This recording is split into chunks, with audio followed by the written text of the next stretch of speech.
네, 오늘 이 본문 말씀을 보면은 이스라엘의 다윗 임금, 하나님께서 사랑하신 다윗 임금이 왕이 되자마자 경험했던 사건을 보여주고 있습니다. 다윗에게 기름을 부어 이스라엘 왕으로 삼았다는 것을 이웃나라 블레셋 사람들이 듣자마자 다윗이 왕에 즉위하자마자 아마 기선을 제압하기 위해서 블레셋이 침공을 한 것으로 보입니다. 그런데 오늘 이 사건을 보면은 다윗이 이 전쟁을 하면서 하나님께 자기가 어떻게 해야 되겠는가, 하나님께서 이들을 내 손에 붙이시겠는가, 내가 전투를 시작해야 되겠는가 하는 것을 하나님 앞에 묻는 것을 볼 수가 있습니다. 그랬을 때 하나님께서 응답을 해주시고 그 하나님이 지시한 것을 따라서 다윗이 행동해서 전쟁에 승리하는 모습을 보게 됩니다. 다윗 임금은 이스라엘의 왕이 되었지만은 자기가 왕으로서 최종 어떤 결정자가 아니고 자기 위에 하나님께서 참왕으로 이스라엘에 계시고 자기는 그 왕 아래에 있는 인간 왕이지만 하나님이신 왕이신 하나님 아래에서 자기가 있다는 사실을 이렇게 나타내는 모습이라고 할 수 있겠습니다. 이것이 이 사건이 이스라엘의 왕이 된 바로 직후에 일어난 사건으로 지금 사무엘하 5장에서 기록이 되어서 굉장히 의미심장한 것입니다. 다윗의 어떤 태도로 그가 살았는가, 그가 어떤 태도와 자세로 하나님 앞에서 살았으며 그의 주어진 삶의 임무를 수행했는가 하는 것을 보여주는 것입니다. 두 가지가 두드러진다고 할 수 있겠는데요. 먼저는 구체적으로 하나님께 질문을 드렸다는 겁니다. 내가 올라가야 되겠습니까? 지금 블레셋 사람들이 저게 우리를 치려고 왔는데 내가 맞서서 나가면 되겠습니까? 그러면 하나님께서 저들을 내 손에 넘겨서 우리가 승리하게 해 주시겠습니까? 하고 이렇게 하나님 앞에 구체적으로 물었다는 것, 그리고 응답을 받았다는 게 참 놀라운 일인데요. 또 이 본문에서 한 가지 더해서 특징되는 것이 있는데 그것은 뭐냐 하면은 블레셋의 침공이 한 번 와서요, 르바임 골짜기라고 하는 지역에 와서 다윗이 그것을 하나님의 뜻을 묻고 응답을 받고 물리쳤는데 또 한 번 블레셋이 와서 두 번이나 이런 일이 있었다는 겁니다. 그런데 두 번째 블레셋이 왔을 때도 블레셋의 그 진영은 르바임 골짜기에 동일한 상황이 되었습니다. 그런데 이 두 번째 동일한 상황이 벌어졌을 때 다윗은 이전의 경험을 따라서 지난번에 저기 왔을 때 우리가 그대로 진격을 해서 쳤더니 이겼더라 하고 앞의 경험을 그대로 의지해서 나간 것이 아니고 승리의 그 경험이 있었지만은 다시 한번 똑같은 상황이지만 하나님 앞에 또 물어서 하나님의 지시를 또 기다린다는 것입니다. 다시 한번 하나님께 물었을 때 하나님께서는 두 번째는 다른 작전을 주시는 것을 볼 수 있습니다. 이번에는 그냥 정면으로 맞서서 가지 말라는 겁니다. 뒤로 돌아서 뽕나무 숲을 맞은편에서 기습을 해라. 이번에는 다른 작전을 하나님께서 가르쳐 주셨어요. 그래서 이 뽕나무 위에 꼭대기에 걸음 걷는 소리가 들리거든. 참 희한한 일입니다. 그 나무 위에 어떻게 걸음 걷는 소리가 들리겠습니까마는 아마도 이것은 하나님이 주시는 어떤 신호인 것 같아요. 위에서 걷는다는 이 말씀 속에서 이게 하늘의 군대가 온다는 그런 어떤 뜻을 여기에 품고 있는 것 같습니다. 그래서 하늘의 군대가 움직일 때 그 소리가 들릴 때 공격을 하라, 이렇게 하나님이 말씀을 해주셨고요. 다윗이 그대로 해서 승리를 얻을 수가 있었던 것입니다. 그래서 바로 이런 식으로 다윗이 이러한 마음과 자세로 살았고 또 왕의 임무도 수행하고 했을 때 하나님의 축복으로 이스라엘 나라는 번영을 하고요. 그리고 사도행전 13장 22절에 말씀하는 대로 하나님께서 다윗을 하나님의 마음에 합하는 자다. 내가 이새의 아들 다윗을 만나니 내 마음에 맞는 사람이라 내 뜻을 다 이루리라 하시더니 하는 그 말씀이 왜 그런지를 우리가 알 수가 있는 것이죠. 여러분, 다윗은 이스라엘의 왕이 되기 전에도 이와 같이 중요한 선택의 순간에서 하나님의 뜻을 묻는 그런 모습을 보여주고 있습니다. 그가 망명을 했어요. 블레셋으로도 하고 모압으로도 하고 다른 나라를 돌아다녀야만 됐습니다. 왜냐하면 사울 임금이, 그 이스라엘 왕이 다윗이 아직 왕 되기 전에 다윗을 미워했어요. 그래서 다윗을 죽이려고 쫓아다녔기 때문에 망명 생활을 할 때 외국에 나가서 돌아다녔습니다. 그럴 때 블레셋에서 그 블레셋 왕의 자비를 받아서요, 시글락이라는 한 동네를 다윗이 얻었어요. 그래서 그 동네에 자기를 따르는 400여 명의 사람들하고 같이 살았는데, 그 남은 나라에 그렇게 얹혀 사니까 밥값을 해야 됩니다. 그래서 그 블레셋에 전쟁이 있을 때 같이 출정을 해주는 거예요. 출정을 하다가 전투는 못했지만 어쨌든 싸우는 척이라도 하다가 3일 만에 돌아왔는데요. 돌아왔을 때 그 사이에 아말렉 족속이라는 또 다른 어떤 민족이 아주 사나운 민족입니다. 이 족속이 이 시글락을 그 사이에 공격을 해서 모든 것을 다 노략해 갔어요. 그래서 다윗과 그 사람들의 처자와 또 소유 양떼, 소떼 이런 것들을 다 노략질해서 간 것입니다. 사무엘상 30장에 그 사건이 기록이 되어 있는데요. 백성들이 너무나 충격을 받고 절망하고 슬픔에 깊이 빠졌어요. 그래서 그 마음의 괴로움을, 분노를 인해서 다윗을 치려고 하는 상황까지 갔습니다.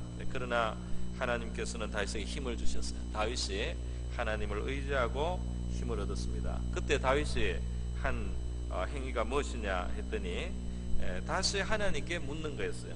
하나님께 뭐라고 물었느냐면, 여호와께 묻자와 이르되 내가 이 군대를 추격하면 따라잡겠사옵나이까.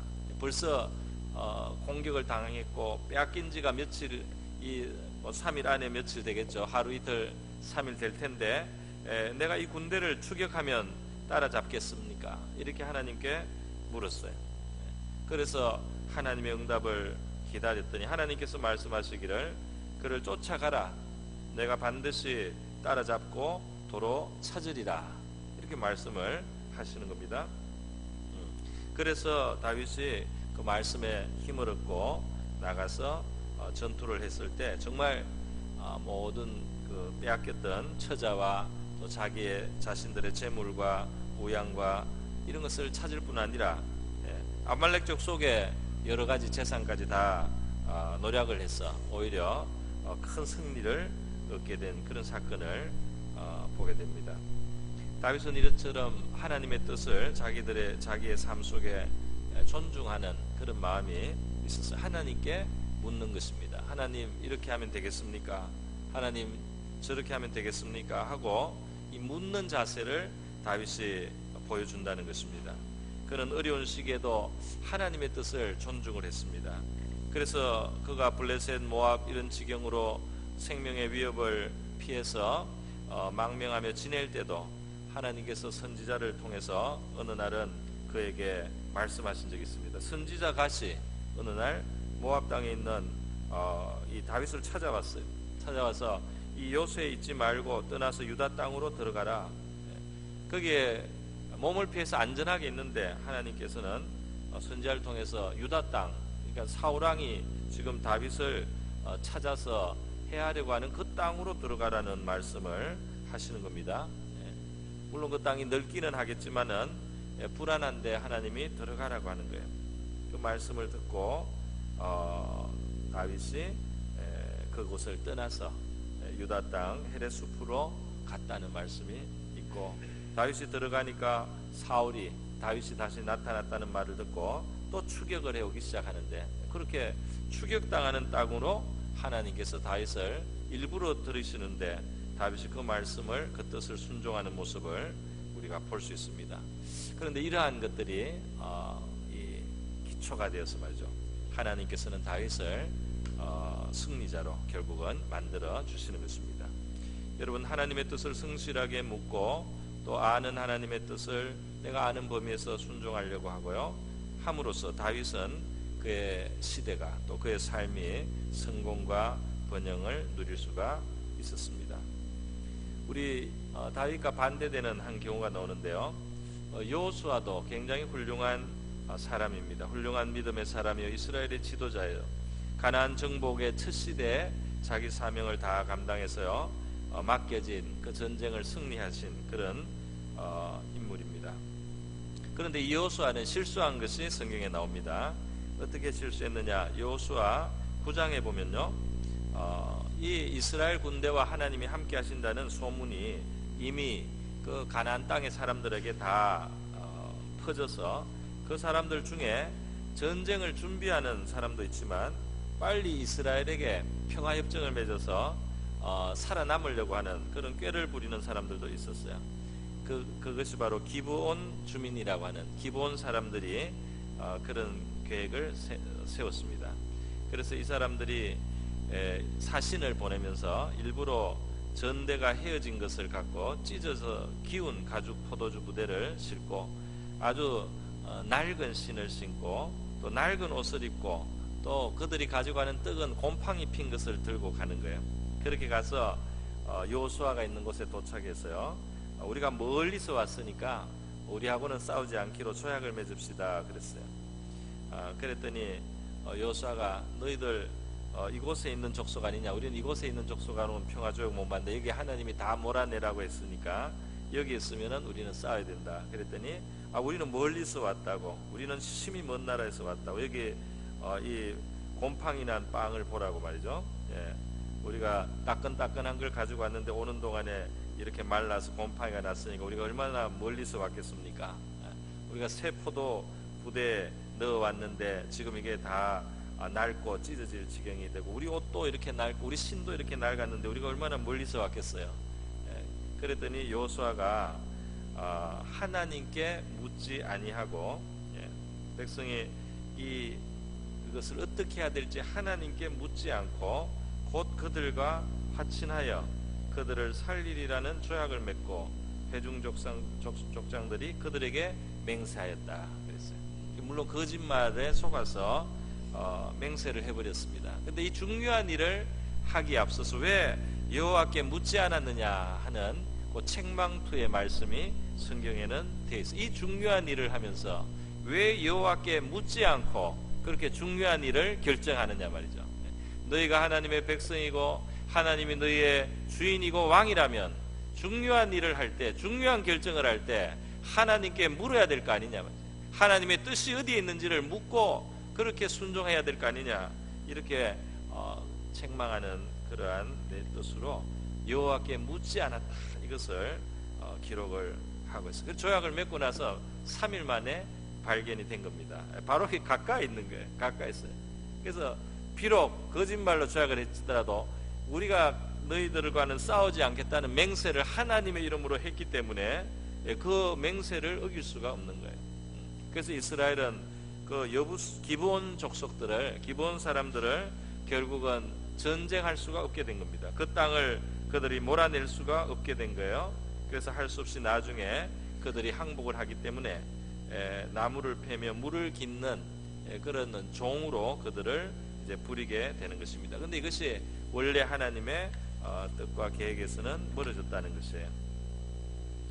여러분, 그래서요, 오늘 이 다윗을 보면은 우리가 하나님의 백성으로서 하나님을 주님으로 섬기고 주인으로 그렇게 모실 때 하나님 앞에 묻는 것에 대해서 우리 하나님께서 기쁘게 여기시고, 또 중요한 일이 있을 때는 하나님 앞에 특별히 꼭 하나님 앞에 묻고 중요한 일을 실행해야 된다 하는 사실을 우리가 볼 수가 있습니다. 우리 하나님의 뜻은 일반적으로 우리가 아는 것이 있어요. 하나님은 공정하고 공평한 것을 좋아하시고요, 또 인자를 행하는 것을, 인애를 베푸는 것을 좋아하시고, 또 겸손히 우리가 살아가야 되는 것을 원하십니다. 그런데 그것뿐 아니라, 일반적인 하나님의 뜻뿐 아니라 구체적인 상황에서 우리가 어떻게 큰 일을 선택을 하고 결단을 해야 되는지에 대해서 하나님 앞에 묻는 자세가 필요합니다. 때로는 우리가 하나님의 응답을 다 듣는 것처럼 그렇게 응답이 금방 오는 것 같지 않아도 하나님 앞에 물으면서 가고, 하나님의 뜻을 모르지만 내가 한 발자국 걸어갈 수밖에 없는 그런 상황도 있겠지만은 그래도 물으면서 가는 그 자세와 태도가 하나님 앞에 참으로 중요하다는 거예요. 중요하다는 거예요. 우리 회사의 그 직장에 상사들에게 설문을 했어요. 어떤 부하 직원이 좋으냐, 어떤 부하 직원이 제일 힘드냐, 이걸 물었어요. 그랬더니 그 상사들이 이제 그 대답을 했는데요. 당연히 제일 그 좋은 부하들은 회사나 상사의 방침을 잘 알고 그 방향으로 열심히 하는 사람, 그 사람이 제일 참 좋게 평가하는 부하가 되고요. 그 다음에 좀 못한 평가를 받는 것은 뭐냐면 정말 마지못해서 억지로 자꾸 구체적으로 시켜야만 일을 하는, 방향과 이게 지침이 있는데도 자꾸 그것을 구체적으로 시켜야만 하는 이런 부하는 약간 답답하다 말이죠. 그래도 이 부하는 괜찮은 것이, 더 못한 부하가 있다는 거예요. 더 못한 부하는 뭐냐면 회사나 상사의 뜻에 어긋나게 열심히 하는 사람, 이 사람이 제일 어렵다는 그 뜻에 아주 그냥 거슬려서 너무 열심히 뭔가 열심히 자기식으로 자기 딴에 하는 이러한 사람이 있을 때 굉장히 곤란하다, 어렵다, 그런 이야기를 합니다. 하나님과 우리 사이의 관계는 목자와 양의 관계이기도 하고요, 남편과 신부의 관계로도 하고, 또 아버지와 자녀의 관계로도 하는데 주인과 종의 관계도 있습니다. 왜냐하면 하나님이 왕이시고 우리가 또 그의 백성으로서 그에게 순종해야 되는데요. 회사하고 다른 것은, 회사는 회사의 이익을 중요한 목표로 하지만은 하나님께서 뜻을 가지셨을 때는 우리를 사랑하시고 우리에게 대하여 가장 선한 길을 원하시고 뜻하시는, 또 지혜로우신 하나님의 뜻이기 때문에, 그렇기 때문에 그 뜻이 우리에게 가장 유익한 뜻이기 때문에 하나님의 뜻을 묻고 알고 따라간다는 것은 바로 우리 자신을 위한 일이라는 사실입니다. 그렇기 때문에 하나님의 뜻을 묻는 것은 정말 지혜로운 일이 아닐 수가 없다는 것입니다. 우리는 우리의 고집이나 욕심이나 편견 때문에 하나님의 뜻을 거슬릴 수가 있고요, 또 우리 마음대로 행동할 수도 있는 위험이 있습니다. 하나님은 우리에게 재량권을 주셨습니다. 아주 어떤 것들은 하나님이 우리가 알아서 하는 것을 기뻐하셔요. 그래서 우리가 만약에 하나님께 내가 오늘 냉면을 먹어야 되겠습니까? 뭐 국수를 먹어야 되겠습니까? 내가 뭐 짬뽕을 먹어야 되겠습니까? 짜장면을 먹어야 이런 식의 묻는다면 하나님께서 네 좋은 거를 하라 그럴 거예요. 네 좋은 거, 네가 먹고 싶은 걸 먹는 게 내 뜻이다. 그것까지 내가 너를 구속하지 않는단 말이죠. 그러나 중요한 일, 중요한 사건이 있을 때 우리가 정말 그분을 나의 삶의 왕으로 인정하고 나의 주인으로 그렇게 인정한다면 주님의 뜻을 물어보는 것이 자연스럽고 마땅한 일이 될 줄로 압니다. 그렇게 물었을 때 하나님께서는 어떤 방법으로 서서히 우리의 마음속에 확신이나 환경을 통해서 여러 가지 방법을 통해서 그분의 뜻을 보여주시고 결국 알게 하시고 인도해 주신다는 것입니다. 여러분, 우리 성경에 보면 정말 하나님이 우리의 유익을 위하신다는 걸 볼 수 있어요. 창세기 26장에 보면 아브라함의 아들 이삭이 살 때 큰 기근이 일어난 거예요. 큰 기근이 일어나서 살 수가 없어서 이동을 합니다. 이제 블레셋으로 지역으로 가서 그 다음에 애굽으로 또 옮겨가는데요, 하나님께서 거기서 말씀을 하신 거예요. 그렇게 애굽에는 가지 마라 그렇게 말씀하시니, 그랬더니 이삭이 거기에 머물러 있는 겁니다. 기근 때문에 갈 계획이 있었는데 하나님의 말씀이 있어서 거기에 머물러 있는 거예요. 그 땅에 머물러 있을 때 어떻게 됐느냐, 창세기 26장에는 그 해에 그 농사는 100배를 얻게 하셨다 그렇게 됐습니다. 참 이상 기근 때문에 옮겨가야 된다고 생각했는데 하나님이 말씀을 하셨을 때 그 말씀을 순종할 때는 거기에 100배의 그러한 소산을 얻어서 그때 바로 그를 계기로 해서 이삭은 거부가 되었습니다. 여러분, 하나님께서 우리를 사랑하시고 가장 지혜로우시기 때문에요, 하나님의 뜻 안에 우리의 최선이 있는 것입니다. 그래서 예수님께서도 기도를 가르쳐 주실 때 아버지의 뜻이 하늘에서 이룬 것처럼 땅에서도 이루어지게 하소서, 이루어지다라는 기도를 포함시켰죠. 마태복음 6장에 있습니다. 아버지의 뜻이 땅에서도 바로 내가 사는 곳에, 바로 내 삶 속에서 아버지의 뜻이 이루어지기를 원합니다. 이루어지게 하소서 하는 이 기도를 하라고 예수님께서 가르쳐 주신 거예요. 예수님의 가장 중요한 사역이었던 십자가를 앞두고 예수님께서는 겟세마네 동산에서 기도를 하십니다. 그때 자기의 뜻을 말씀하시는 거예요. 인간으로서의 인간의 몸을 입은 예수, 하나님의 아들이 아버지 가능하시면 이 잔을 내게서 지나가게 하옵소서. 내가 이 고통을 안 받으면 좋겠습니다. 그러나 내 뜻대로 하지 마시고 아버지의 뜻대로 되기를 원하나이다. 이렇게 기도하셨습니다. 그것을 간절히 아버지의 뜻이 이루어지기를 원한다. 간절히 기도했을 때 그 하나님께서 천사를 보내서 예수님의 그 기도를 도와주셨다고 되어 있습니다. 그래서 예수님께서는 힘을 얻으시고요, 십자가를 피하지 아니하시고 다 감당을 하셨는데, 그 결과로 우리를 포함한 수많은 죄인들의 영혼의 구원이 이루어졌을 뿐 아니라 예수님 자신이 죽음 후에는 부활을, 그리고 승천을 통해서 정말 영원히 영광을 받으시는 구원의 주님으로 그렇게 되신 것입니다. 영화롭게 되신 것입니다. 우리는 어떻게 하나님의 뜻을 알 수 있습니까? 하나님의 뜻을 우리가 어떻게 하면 알 수 있습니까? 우리는 이런 의문을 가질 수 있습니다. 하나님의 뜻을 알려면 몇 가지 필요한 것들이 있어요. 첫 번째는 하나님의 명백한 뜻을 무시하지 않아야 됩니다. 당연한 하나님의 뜻에 대해서 그것을 무시하고 거스리면서 이거 어떻게 해야 됩니까? 하고 묻는 것은 맞지가 않는 거예요. 그 예가 사울 임금이 있습니다. 사울 임금은 하나님을 계속 거스렸어요. 자기 마음대로 자기식으로 계속했습니다. 하나님의 마음을 아프게 했어요. 그러면서 전쟁을 할 때 블레셋이 지금 쳐들어오는데 지금 맞섰는데 어떻게 해야 되겠습니까? 하나님이 대답하지 않으셨다.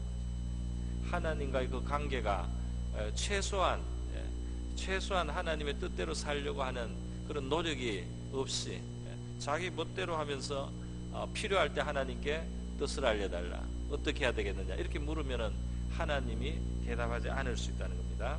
그것이 사울 임금의 경우에 나타나는 거예요. 그래서 하나님께서 사울이 물어도 꿈으로도 우림으로도 선지자들로도 그에게 대답하지 아니하셨다. 하나님은 여러 가지 응답의 도구들이 있는 거예요. 여러 가지 그에게 말씀하실 수도 있는데 그가 너무나 하나님의 뜻을 거스려 왔기 때문에 하나님이 말씀하지 않을 수 있다.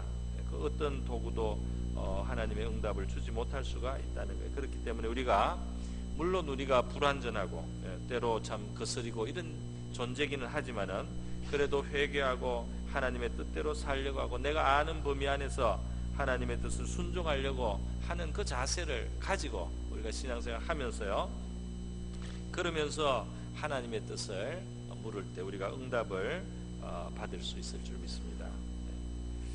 또 우리 시편 25편 16절에 귀한 말씀이 있어요. 한번 비춰주시기 바랍니다. 같이 한번 읽겠습니다. 시작. 여호와를 경외하는 자 누구냐? 그가 택할 길을 그에게 가르치시고.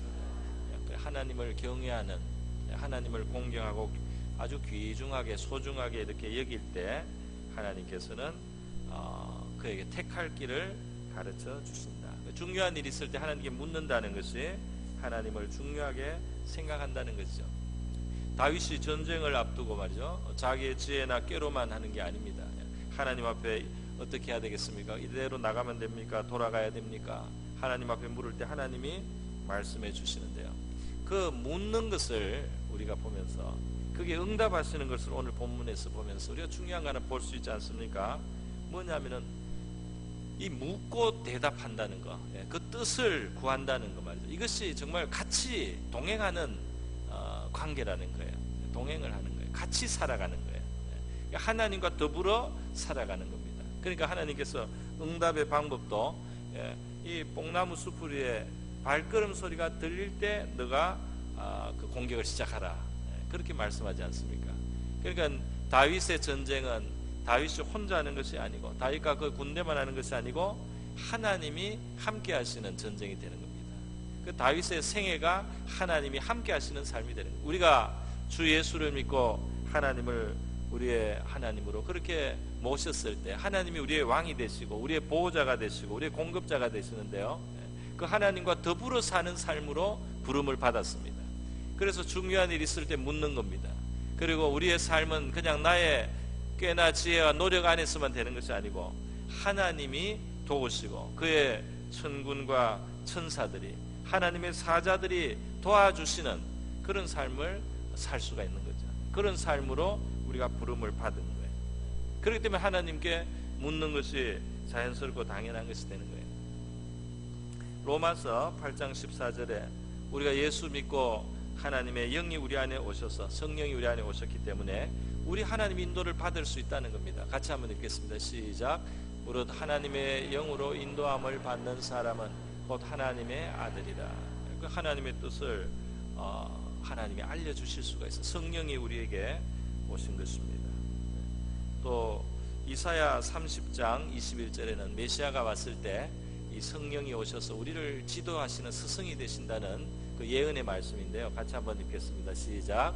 너희가 오른쪽으로 치우치든지 왼쪽으로 치우치든지 내 뒤에서 말소리가 내 귀에 들려 이르기를 이것이 바른 길이니 너희는 이리로 가라 할 것이며.